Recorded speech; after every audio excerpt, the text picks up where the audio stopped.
Most babysitting stories people tell later in life are funny or embarrassing. Maybe the kid refused to go to bed. Maybe something in the kitchen caught fire. But there's one story that a girl named Hannah told years later that still unsettles everyone who hears it. Mostly because the two kids she was watching kept asking the same question all night. They kept asking why there was a man standing behind her.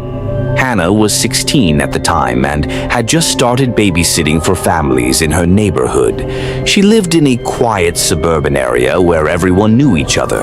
It was the kind of place where parents didn't think twice about leaving their kids with a responsible teenager for a few hours. The house belonged to a couple named Eric and Melissa. They had two kids, Tyler, who was 9, and his younger sister Lily, who was 6. Hannah had watched them once before without any problems. They were polite kids, quiet, and mostly entertained themselves. So when Melissa called again and asked if she could babysit on a Saturday night while they attended a birthday party across town, Hannah said yes immediately. She arrived at the house around 6:30 that evening. The parents gave her the usual rundown. Pizza was in the fridge. The kids were allowed to watch TV until 8:30.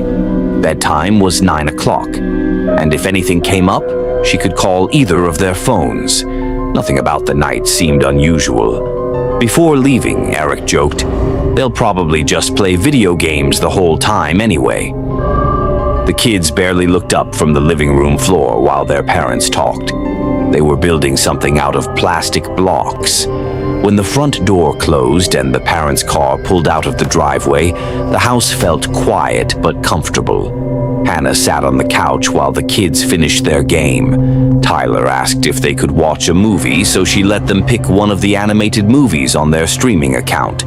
They spread blankets across the floor and ate pizza while watching it. Everything felt normal. Around 8:30, Hannah reminded them it was almost bedtime. Tyler groaned the way kids always do, but he still helped Lily clean up the toys. They brushed their teeth and changed into pajamas. Their bedrooms were upstairs. Lily's room was at the end of the hallway, and Tyler's was across from it. Hannah tucked Lily into bed first. The girl had a small nightlight glowing beside her dresser, casting a soft yellow light across the room. Just before Hannah turned to leave, Lily asked quietly, "Can you leave the door open?" Hannah smiled and said, "Of course." Kids often asked for that. She left the door cracked and went across the hall to Tyler's room. He was already lying in bed, scrolling through something on a handheld game device. "Lights out," Hannah told him. He sighed but set the device on his nightstand. As Hannah turned to walk out, Tyler suddenly squinted at her with a confused expression. Then he asked something that made her pause. "Why is that guy standing behind you?" Hannah turned around immediately. There was no one there. The hallway was empty. She looked back at Tyler and gave a small laugh. "What guy?" Tyler looked confused now, too. "The one behind you. He was just there." Hannah assumed he was messing with her. "Nice try," she said. "Go to sleep." She turned off the light and left his door open like Lily's. Back downstairs, Hannah turned on the TV and sat on the couch, scrolling through her phone. She barely thought about what Tyler had said. Kids said weird things all the time. About 20 minutes passed before she heard footsteps upstairs. She assumed one of them needed water or the bathroom. Then Lily appeared at the top of the stairs. The girl stood there, gripping the railing. "Hannah?" Hannah looked up. "What's wrong?" Lily didn't move. She just stared at Hannah with an uneasy expression. Then she asked the exact same question Tyler had asked earlier.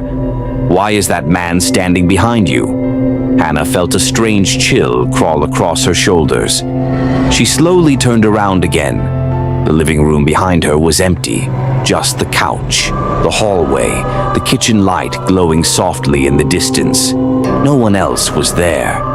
When she looked back up, Lily was still staring past her, like she expected someone to be standing there. Hannah forced a small smile.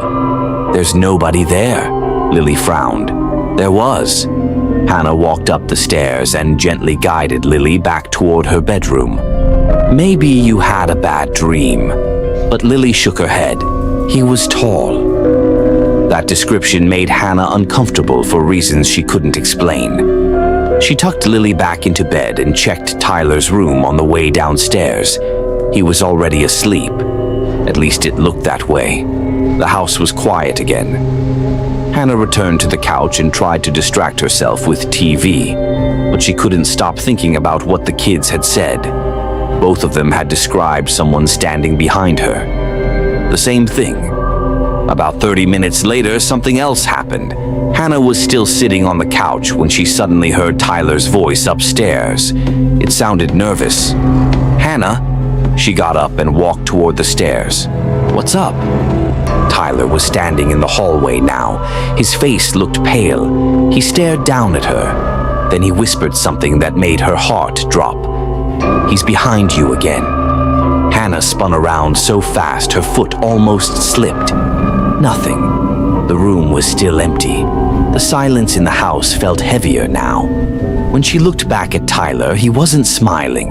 He looked genuinely frightened. "He walked down the stairs," Tyler said quietly. Hannah felt a cold wave of fear move through her stomach. She tried to stay calm. "Tyler, and there's no one here." He hesitated. Then he said something even worse. "He was standing behind you for a long time." That was the moment Hannah started to feel like something was wrong. Not supernatural, something real, something in the house. She grabbed her phone and quietly locked the front door just in case. Then she walked slowly through the living room and kitchen, checking every corner. Everything looked normal. But when she reached the hallway near the stairs, something caught her eye. The back door. It was slightly open. Just an inch. Hannah was certain it had been closed earlier. She slowly pushed it shut and locked it. That's when she noticed something else. The wooden floor near the door had faint, muddy footprints, adult-sized, leading into the house. Her chest tightened. Hannah immediately ran upstairs. Both kids were still standing in the hallway, watching her. "Okay," she said quickly, trying to stay calm. "We're going into Tyler's room." They hurried inside. She locked the door and called 911. Her voice shook as she explained there might be someone inside the house. The operator told her officers were already on the way. For the next 5 minutes, Hannah sat on the floor with the kids while the house stayed completely silent. No footsteps, no doors opening, nothing. Then finally, they heard sirens. Police cars pulled up outside. Officers searched the house from top to bottom, but they didn't find anyone. The muddy footprints led from the back door, across the living room, and toward the staircase. But they stopped halfway up the stairs, like whoever made them had turned around and walked back down. One officer asked Hannah something strange. "Did either of the kids say where the man was standing?" Hannah nodded slowly. "They both said he was behind me." The officer looked at the staircase again. Then he said something that made the entire situation worse. Because of where Hannah had been sitting on the couch earlier, if someone had been standing behind her, they would have been standing directly in the shadow of the staircase, in the one spot of the room that couldn't be seen from the couch, meaning someone could have been standing there for a very long time, watching her, while the kids upstairs were the only ones who could actually see him.